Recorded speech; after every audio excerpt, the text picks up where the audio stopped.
Sometimes art can challenge us. Most of the media that we consume is like cotton candy. It's tasty and pleasurable, but without much substance. And there's nothing wrong with that. I enjoy a good mindless escape as much as anyone. But sometimes you'll see something, hear something, or in this case, play something that will stick with you long after it's over. Released initially in 2013, Fingerbones is a short, story-driven horror game from indie developer David Szymanski.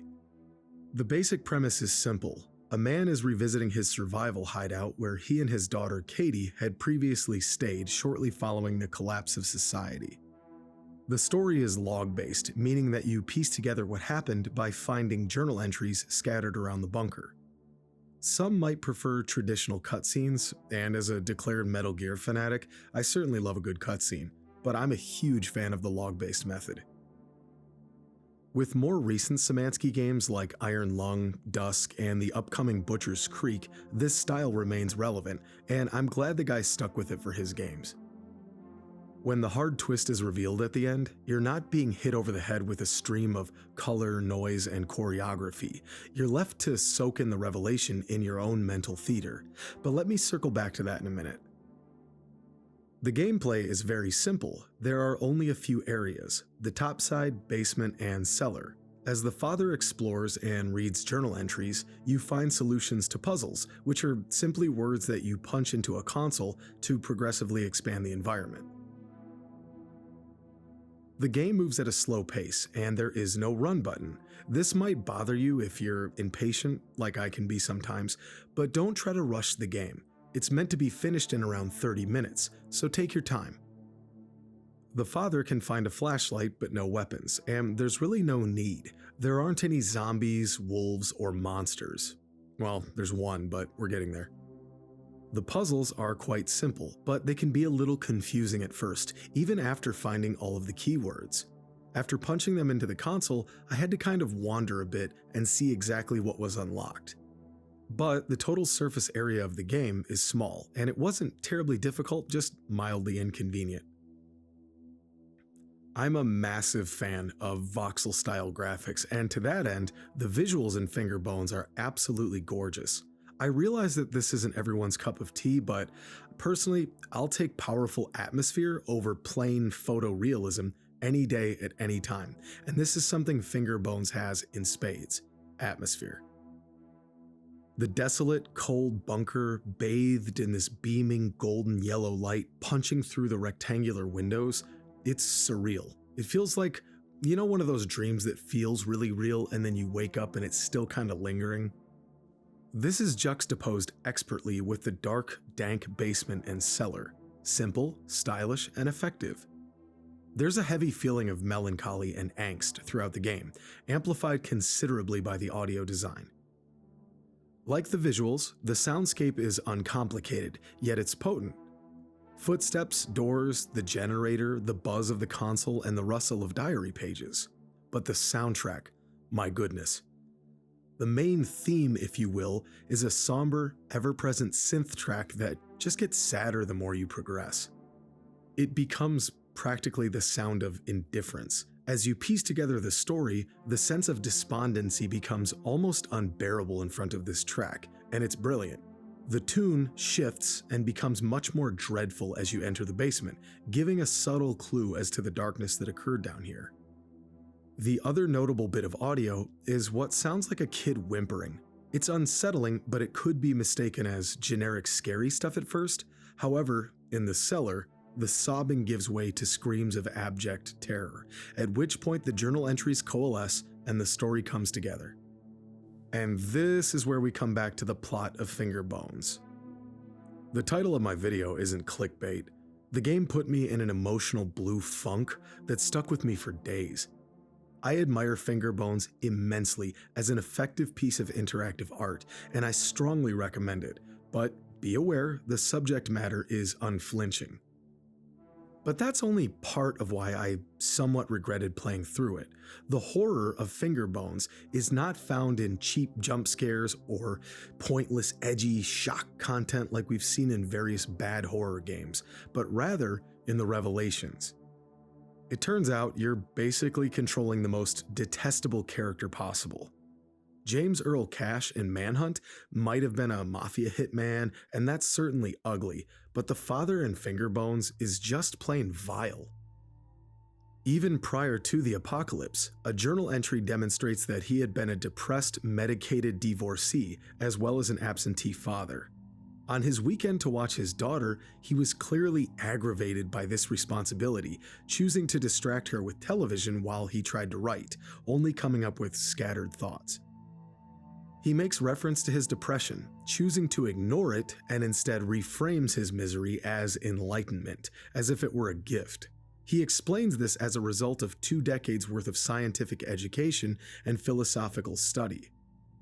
In another log, recorded shortly after the catastrophic event, we learn that this man was excited by the collapse of organized society, that things were now going to be distilled down into pure survival, and he was thrilled to find purpose in this madness. But, as anyone that struggles with depression can tell you, constantly searching for the next big distraction is a hollow pursuit. And the feeling of resentment and isolation here is palpable, even though they're just little journal entries. As you progress, we learn that this man now yearns for the thrill he had in the first few weeks of the apocalypse, and that he views reproduction and general life accomplishments as nothing more than genetic and social requirements, that he was merely following the temporary pleasure of saltatory conductions. And this is what struck me the most about Fingerbones, and a big part of why the game stayed with me for so long. The shocking, sensational stuff is harsh and awful, and we're getting there, but it was kind of having a bit of a mirror turned on me that really hurt. I hated how much of myself I saw in these misanthropic musings. Seeing people as merely fake, manipulative snakes, attempting to outmaneuver and fuck each other over for pennies and praise. The crushing feeling of despondency.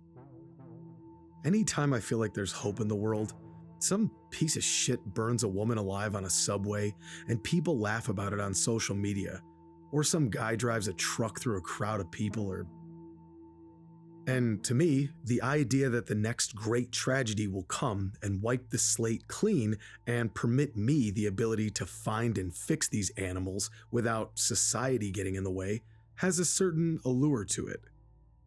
And I'm not going to sit here and say that a 30-minute video game came along and fixed all of that, but it certainly helped remind me that this is a foolish thing to hope for. Because outside of the immature, fantastical idea that you're going to be out there doling out justice, the reality is that you'd be hunkered down somewhere, cold and starving, and with dwindling hope.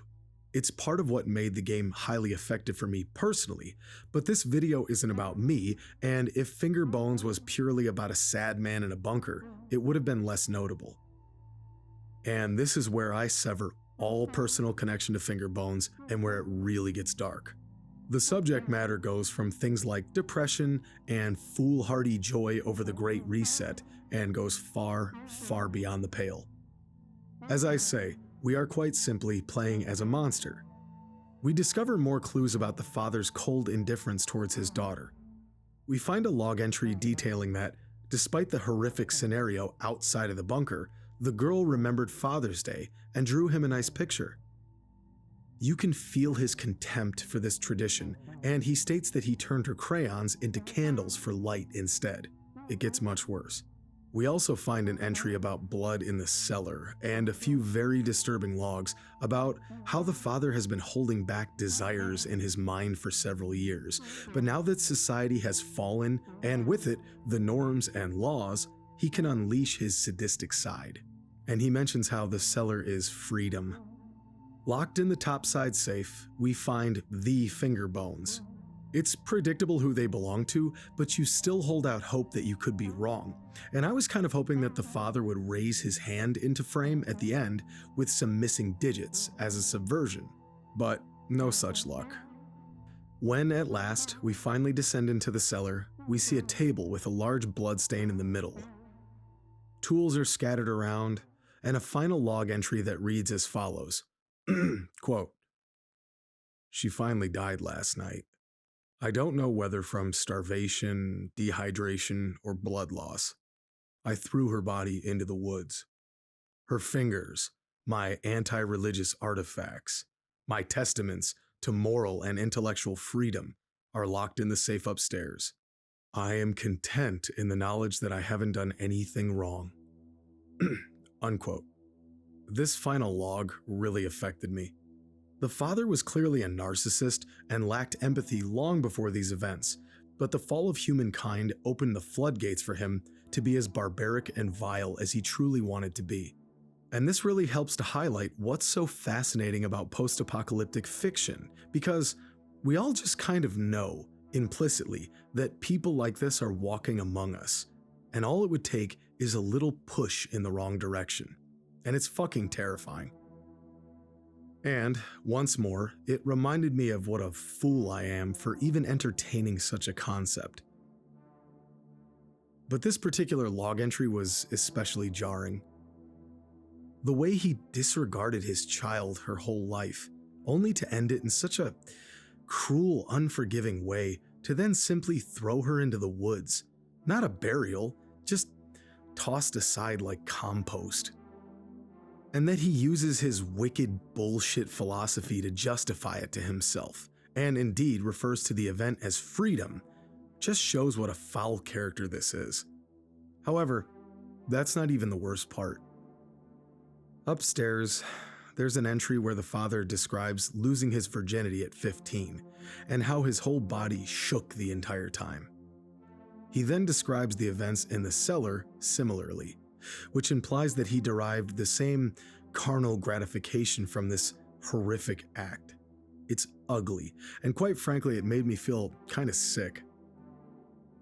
In the end, the flashlight goes out, and the man simply sits down in the dark cellar by himself, still hearing the echoes of Katie's voice. The ending is hopeless, bleak, and completely unfulfilling.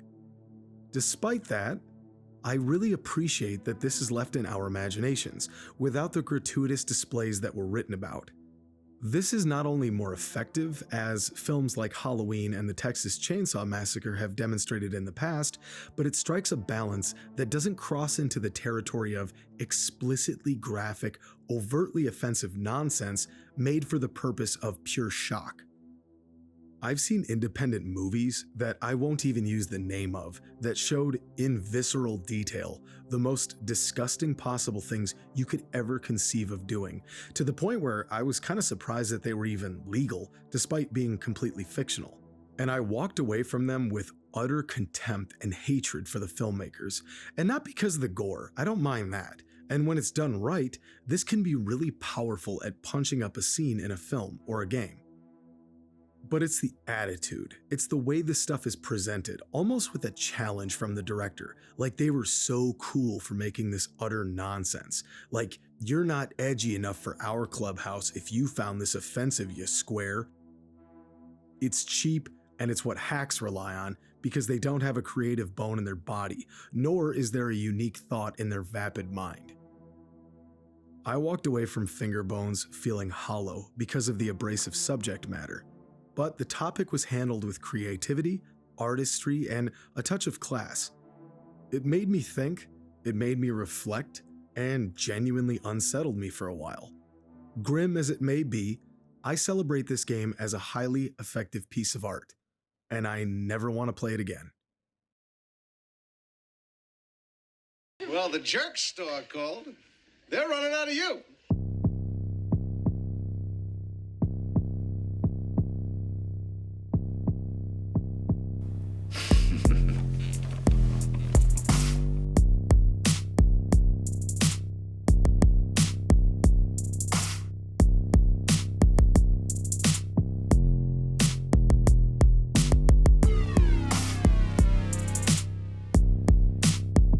Oh, you got a murderous rage in you. I like it.